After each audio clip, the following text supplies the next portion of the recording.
Hi Year 9, welcome to this lesson on imagery. Today we're looking at examples and quotes to do with imagery. So in this lesson you will learn about imagery in Stevenson's Dr. Jekyll and Mr. Hyde, especially regarding how the author uses architecture to frame scenes. So imagery in literature. When you read, do you imagine the scenes and characters as moving pictures? That is, do you create an image of what things look like based on the words that you're reading? If so, then you are being affected by the author's use of imagery, which is vivid description in a text that metaphorically paints a picture of what is going on. In this lesson, we'll look at images through architectural frames in the text.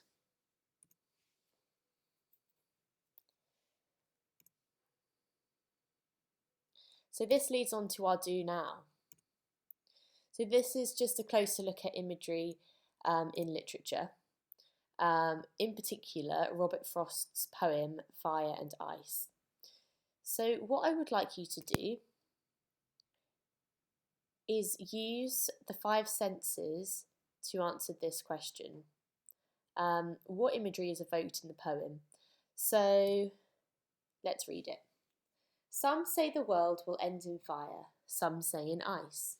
From what I've tasted of desire, I hold with those who favour fire.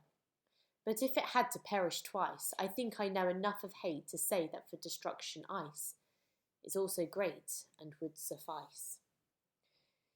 So we've got taste here, we've got sight, we've got a visual, we've got kinesthetic movement, so we've got some kind of touch, and we can also make inferences about smell and hearing as well. Okay, imagine you're there, what can you hear and what can you smell? So do that task for me. That's just to get us thinking about imagery, and then we can move on.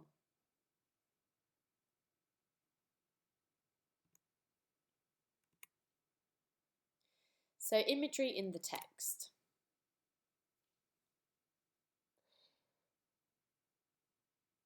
Okay, actually before we just do this, I'm just going to give you a quick summary of what's going on at the moment. So in the story, Utterson and his cousin Enfield track down a man called Edward Hyde. He mercilessly ran over a young girl. Later, Utterson notices that a man has been beaten to death with a cane that he had given to his friend Henry Jekyll. In the end, Utterson finds Hyde's dead body dressed in Jekyll's clothes. It turns out that Jekyll had developed a serum to transform himself into another person so that he could satisfy his desires. He lost control, however, and was forced to end his life. So that's a quick summary of what is going on in the text. So now let's look at the imagery here. So there is a lot of great imagery in the text, meaning that Stevenson uses vivid description in order to make the scenes he is describing come to life. Stevenson notably uses architectural devices to frame some important images in his novel.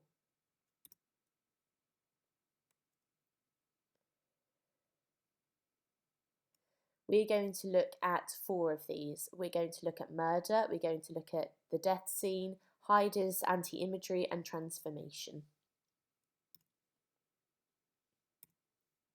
Murder. So in one exceptionally important scene, a maid sits at her window and sees Sir Danvers Carew, a local man, pass below. Carew gives her his blessing and carries on, but then she sees Hyde approach and begins to scream and flail about. The maid then sees that Mr. Hyde broke out of all bounds and clubbed him to the earth. And next moment, with ape-like fury, he was trampling his victim underfoot and hailing down a storm of blows, under which the bones were audibly shattered and the body jumped upon the roadway. This quote we've looked at this before, and it is incredibly important because there is so much imagery in this quote. So can you remember the videos on metaphor and simile? Well, these are devices which help us imagine what's going on, which paint a very vivid picture in our minds of what's going on in the scene. So can you remember ape-like fury? and the images that we can associate with that, the kind of troglodytic imagery that we looked at, and simile. He was trampling his victim underfoot and hailing down a storm of blows. So the author now compares this fight to a storm of blows. He's comparing it to a storm. He's comparing it to nature. And what's more powerful than nature? Not a lot. So again, this paints a really vivid image in our minds of what's going on. Under which the bones were audibly shattered and the body jumped upon the roadway. So we've got the five senses here as well. What can we hear? What can we see? What can we smell? We're getting a vivid idea of like imagining we are actually there, and the word audibly draws our attention to these five senses.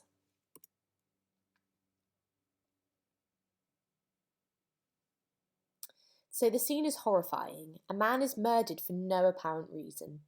Through vivid description, Stevenson makes the murder come to life. We can feel the pain of the victim and we shudder at Hyde's violence. Through the frame of the window, readers become witnesses with the same perspective as the maid. So this also links to the video that we did on doors and windows and the symbolism of that. So we've got that idea of access and barriers as well. So I'm just going to repeat that last bit because I haven't written it on this slide. So through the frame of the window, readers become witnesses with the same perspective as the maid. We could write a whole essay about this window here, but we're not going to, don't worry. But I just want you to really think about that image of the window. So let's move on to the death scene. So let's look at another scene. When Utterson calls on Paul to break apart the door of Jekyll's laboratory, Stevenson vividly describes the scene that Utterson sees through the open door. Again, we've got this image of the door. There lay the cabinet before their eyes in the quiet lamplight, a good fire glowing and chattering on the hearth, the kettle singing its thin strain, a drawer or two open, papers neatly set forth on the business table, and nearer the fire, the things laid out for tea. Another important quotation here. So remember that a cabinet isn't a cupboard or a closet or something that it might be now, but a cabinet here is a room, a kind of like a kind of study room. Again, we've got this idea of chattering and singing. We've got these human characteristics given to inanimate objects. This is personification. So in this quotation, Stevenson paints a picture of the room for readers, noting how commonplace it seems with its specific elements arranged in ordinary fashion. Directly following this description, however, Utterson sees Hyde's dead body. So we're going from something very ordinary, we're going from a vivid description of a room with things laid out for dinner, very ordinary, to something extraordinary, which is Hyde's dead body. This is juxtaposition.